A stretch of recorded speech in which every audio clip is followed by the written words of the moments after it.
সন্দেশখালীর যাবতীয় মামলার তদন্তভার সিবিআইকে দিল কলকাতা হাইকোর্ট। কোর্ট মনিটর অর্থাৎ আদালতের নজরদারিতে তদন্ত চলবে এবং পোর্টাল তৈরি করে একেবারে যাবতীয় যা অভিযোগ সন্দেশখালীর বাসিন্দারা সেই পোর্টালে সিবিআই এর কাছে জানাবেন। অর্থাৎ কার্যত পুলিশের কোনো ভূমিকা এই সন্দেশখালীর মামলার ক্ষেত্রে রইল না। আমি এইখানে দেখাতে চাইবো যে সন্দেশখালীর বাসিন্দারা আদালতের এই নির্দেশ নিয়ে তারা কি বলছেন। ভালো হচ্ছে সিবিআই তদন্ত করা হোক, যেটা হবে সেটা ভালোর জন্যই হবে। একদম ঠিক হবে, সেগুলো ভালোই হবে।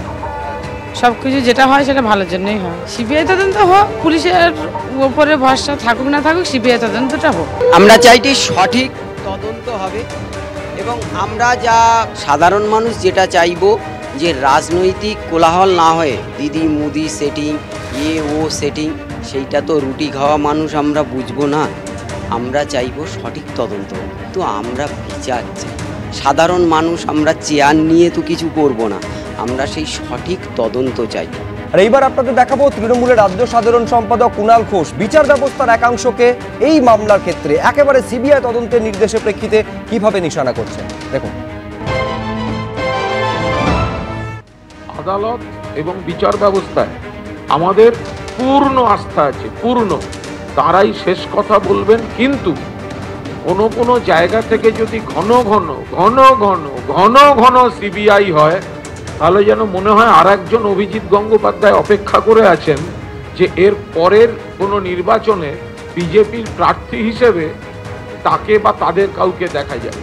অর্থাৎ অভিজিৎ গঙ্গোপাধ্যায় চোখে আঙুল দিয়ে দেখিয়ে দিয়ে গেছেন আদালতের মধ্যে এবং বিচার ব্যবস্থার মধ্যে সরকার বিরোধী, তৃণমূল বিরোধী, বিজেপি পন্থী মনোভাব কাজ করছে।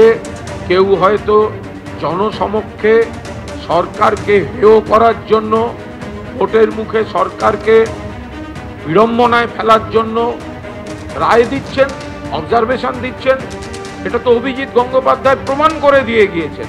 একজন অভিজিৎ সরাসরি ইস্তফা দিয়ে বিজেপিতে নাম লিখিয়েছেন, আরো দু একজন অভিজিৎ ওয়েটিং লিস্টে কোর্টে আছেন কিনা আমরা সন্দেহের অতীত নয় এই বিষয়টা। শান্তনুদা, এই বিচার ব্যবস্থাকে হস্তক্ষেপই করতে হতো না? পুলিশ যদি প্রথম থেকে তার এক যুগ ধরে যে অভিযোগগুলো ছিল সেগুলোর একেবারে আমি বলছি অভিযোগগুলো নিয়ে সঙ্গে সঙ্গে ব্যবস্থা করতো, তা না করে সেই যাদের বিরুদ্ধে অভিযোগ তাদের কাছে পুলিশ পাঠিয়ে দিত। কোর্ট এরপর আর কোর্ট কি করবে? কোর্ট সেই পুলিশের উপর ভরসা রাখবে না? আমি আপনাকে আবার বলি, বিচার ব্যবস্থার প্রতি পূর্ণ আস্থা রেখেই বলছি। বর্তমানে ভারতবর্ষের এমন একটা পরিস্থিতির মধ্যে দিয়ে যাচ্ছে যে গণতন্ত্রের অন্যতম গুরুত্বপূর্ণ স্তম্ভ বিচার ব্যবস্থার যারা ধারক বাহক, আমরা কেন্দ্রীয় লেভেলে দেখছি কোনো একটা বিষয়ে যদি কেন্দ্রীয় সরকারকে খুশি করে রায় দেওয়া যায় তাহলে রিটায়ারমেন্টের পরে রাজ্যসভার সাংসদ হওয়া যায়। আবার একটা কথা বলি, মানে আপনিও সেটা মনে করছেন যে হাইকোর্টও যদি আপনাদের খুশি করে রায় দিত তাহলে একদম আদালত একেবারে নিরপেক্ষ বলে ব্যাখ্যা দেওয়া যেত, তাই তো? আমি একটু ওয়েট করছি, আপনি আর একটু বলে নিন, তারপর আমি বলবো। না, আপনার বক্তব্য থেকে তো প্রশ্নগুলো আসছে। এখন প্রশ্ন যদি আপনি শুনতে না চান তাহলে তো বিপদ। আমাকে বলতে দিন। না, বলুন। আপনি যখন বলেছেন আমি শুনেছি। ঠিক, বলুন। অরুণ জেটলি বিজেপির অহিংসবাদী নেতা, তার কথা কোট করে বলছি। তিনি বলেছিলেন যে কোনো বিচারপতির রায় যদি বিচারপতি রায়দানের পরে তার মনে কি আছে সেইটা যদি তিনি ভাবেন, তাহলে সেইটা বিচারপতির বর্তমানের রায়টাকে কিন্তু প্রভাবিত করে। যেটা প্রমাণ হয়েছে, যিনি নিজেকে লার্জার দ্যান লাইফ হিসেবে এস্টাবলিশ করতে চেয়ে ভগবানের আসনে উন্নীত করার চেষ্টা করেছিলেন, পরে মুখোশ খুলে গিয়ে ভগবান থেকে শয়তান হয়ে গিয়েছেন, যিনি এখন তমলুকে বিজেপির হয়ে প্রতিদ্বন্দ্বিতা করছেন, পরবর্তী ক্ষেত্রে প্রমাণিত হয়েছে তার প্রত্যেকটা রায় প্রভাবিত রায় ছিল। সুতরাং আমি আবার বলছি, বিচার ব্যবস্থার প্রতি আস্থা রেখে একদিকে যেমন এই ধরনের এই বিচার ব্যবস্থার একটা অংশকেই বারবার আমরা দেখেছি সিআইডি বা রাজ্য সরকার। এইবার আপনাকে প্রশ্নটা শুনতে হবে শান্তনুদা। আপনি বলছেন যে রায়গুলো ছিল সেগুলো প্রভাবিত রায় ছিল, কোন প্রভাবিত রায়টা খারিজ হয়েছে? আমি আবার আপনাকে বলছি, এটা আপনাকে বলতে হবে। আমি বলছি একদিকে আপনি বলবেন পূর্ণ আস্থা রয়েছে, তারপরে বলবেন যে আদালতের মধ্যে অভিজিৎ গঙ্গোপাধ্যায় রয়েছে, এবং তারপরে আপনি বলবেন পূর্ণ আস্থা রয়েছে। সেই রায়ের বিরুদ্ধে আপনি সুপ্রিম কোর্টে যাবেন। অভিজিৎ গঙ্গোপাধ্যায় রায় সুপ্রিম কোর্ট খারিজ হয়ে গেছে। অভিজিৎ গঙ্গোপাধ্যায় রায় সুপ্রিম কোর্ট খারিজ হয়েছে। আমি আরেকটা নাম বলছি, নূরে আলম চৌধুরী। তিনি মারা গেছেন, তিনি কিন্তু মন্ত্রী হয়েছিলেন, তিনি এই বিচারপতি থেকে তৃণমূলের নেতা হয়েছিলেন এবং তারপরে মন্ত্রী হয়েছিলেন। তাহলে তারও রায়গুলোই আবার ওরকম হবে? এটা তো নয়।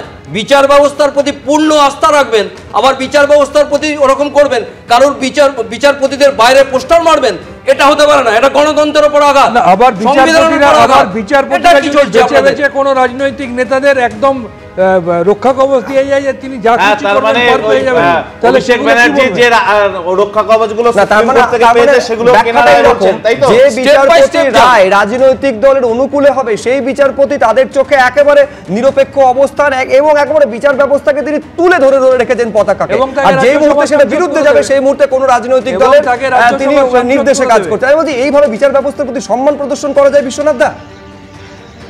না, প্রথমত আমি বলবো যে এই ভাবনাটাই ভুল ভাবনা। কারণ সুব্বা রাও তিনি প্রধান বিচারপতি ছিলেন সুপ্রিম কোর্টের, প্রধান বিচারপতির পদ থেকে মানে তিনি পদত্যাগ করে তিনি কিন্তু ভারতবর্ষের বিরোধী দলের রাষ্ট্রপতি পদে প্রার্থী হয়েছিলেন। এই এম হিদায়তুল্লাহর কথা তোমাদের মনে থাকতে পারে, একাধিক বিচারপতি বলতে পারি। মানে এটা কোনো বিষয় ইম্পর্টেন্ট হলো রায়টা হলো দেখো সরকারি এবং মানে সরকারি পক্ষের উকিল মানে বাদী বিবাদী পক্ষের উকিলরা যেভাবে কেসটাকে আর্গু করে তার ভিত্তিতে মেরিটের ভিত্তিতে রায় হয়। ফলে শান্তনু বাবুকে আমি বারবার রিকোয়েস্ট করব যে আজকে আপনি শাসকে আছেন, কালকে কিন্তু বিরোধী থাকতে পারেন, তখন কিন্তু এই আদালতের উপর নির্ভর করতে হবে।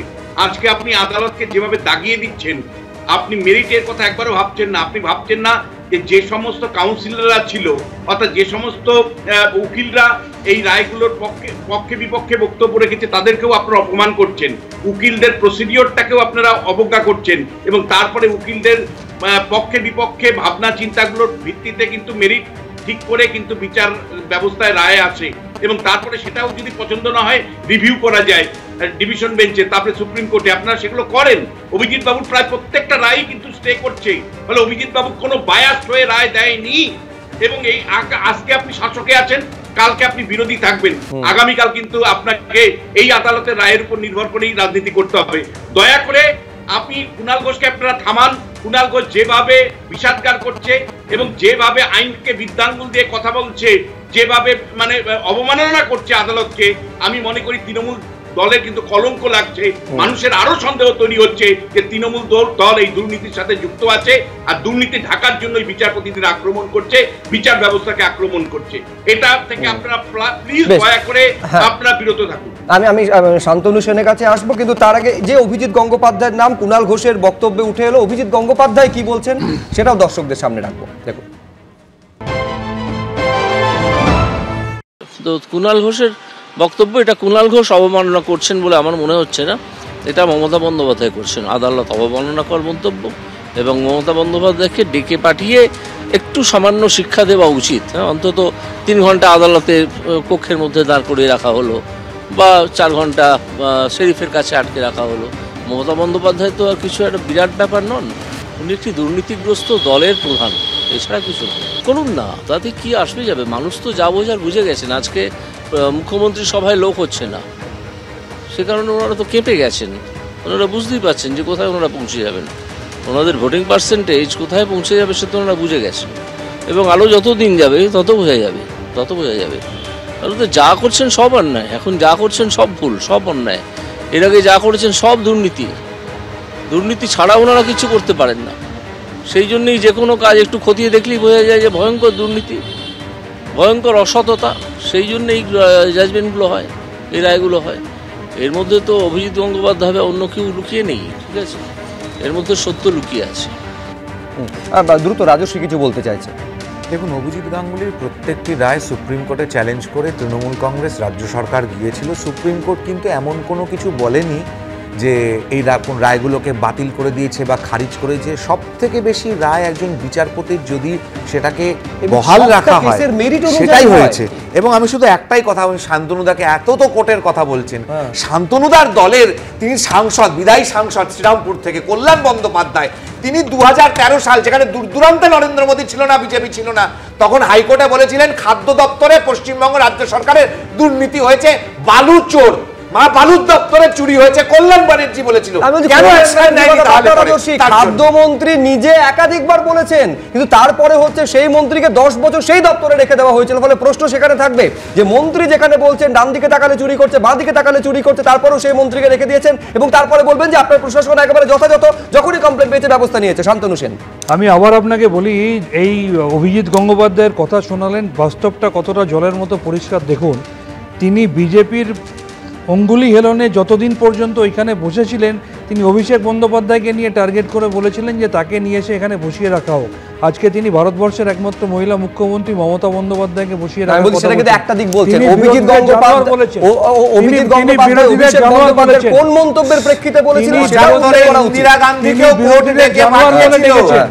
সারা বাংলা শুনেছে, সারা দেশের মানুষ শুনেছে যে অভিজিৎ গঙ্গোপাধ্যায় একজন প্রাক্তন বিচারপতি, তিনি বিরোধীদের জানোয়ার বলে সম্বোধন করেছেন এবং তিনি দুর্নীতির কথা বলতে গিয়ে তিনি নিজেই আজকে তার আসল মুখোশটা যখন খসে গেছে, একটা দুর্নীতিগ্রস্ত রাজনৈতিক দলে তিনি ঢুকেছেন, তিনি নিজেকে ভগবানের আসলে বসানোর চেষ্টা করেছিলেন। নির্দেশে কিন্তু নিয়োগ দুর্নীতির যে সমস্ত অভিযোগগুলো সামনে এসেছিল, হ্যাঁ, এটা সারা দেশের মানুষ শুনেছে। আমি বলছি এক তারিখ আপনি বলছেন অভিজিৎ গঙ্গোপাধ্যায়ের নির্দেশে যে এত বড় নিয়োগ দুর্নীতি, সেটা যে আনার্থ হয়েছিল, ইডি যে এই প্রায় 52 কোটি টাকা উদ্ধার করেছিল কার নির্দেশে?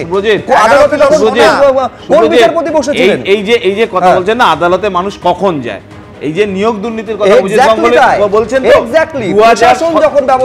2017 সালে আমরা আন্দোলন করেছি, প্রশাসন আইন করে আমাদেরকে জেলে পুড়েছে, তারপরে তো ছাত্রছাত্রীদের দিয়ে কেস হয়েছে, সেই কেসগুলো লড়েছে, ডকুমেন্টগুলো রেডি করে কোর্টে প্রডিউস করা হয়েছে, তার ভিত্তিতেই রায় হয়েছে। ভারতবর্ষের সংবিধানের বাইরে তো কেউ রায় দিতে পারে না। আর ওনারা বলছেন কি করে, পার্থ চ্যাটার্জির বাড়ির তার বান্ধবী, 70 বছরের পার্থ চ্যাটার্জি তার 35 বছরের বান্ধবীর খাট থেকে 50 কোটি টাকা বেরোচ্ছে, তারপরেও তৃণমূল কংগ্রেস চোর না? এত বড় বড় উকিল আছে ওদের দলে, এত বড় বড় উকিল আছে, কেন পার্থ, জ্যোতিপ্রিয় মল্লিক, শান্তনু এদেরকে বার করে আনতে পারছে না? আসলে তারা ভোট চাইতে গেলে পাবলিক তো চিৎকার, আর আবুল জেলে ঢুকেছে, সেখানে চোর চোর বলে চিৎকার হচ্ছে, যেখানে প্রচারে যাচ্ছে তৃণমূল চোর।